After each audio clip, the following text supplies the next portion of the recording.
Passing a subject, a simple guide for English learners. Hello everyone, and welcome to our English learning series. Today, we're going to explore the meaning of the phrase, pass a subject. This phrase is commonly used in educational contexts, and understanding it can help you better grasp academic discussions in English. So, let's dive in. Pass a subject refers to successfully completing an academic course or subject. It implies that the student has met the required standards or grades to move forward. This phrase is often associated with exams, coursework, or overall performance in a particular subject. This phrase can be used in various situations. For instance, after exams, I passed my math subject with good grades.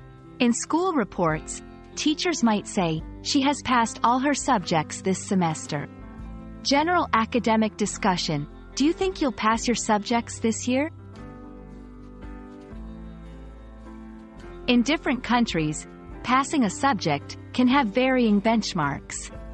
For example, in some places, a minimum grade of C might be required to pass, while in others, a D might be sufficient.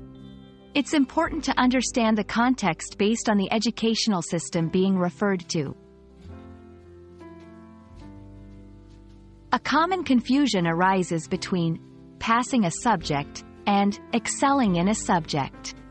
To pass simply means to meet the minimum requirements, not necessarily to achieve the highest grades. This distinction is crucial for accurate understanding and usage.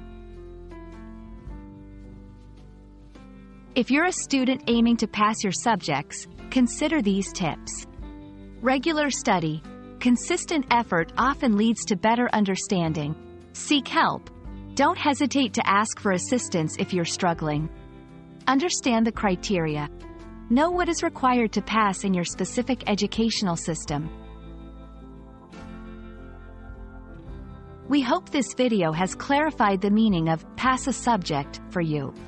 Remember, passing a subject is a stepping stone in your academic journey, and understanding this phrase can help you navigate your studies more effectively. Good luck, and see you in our next video.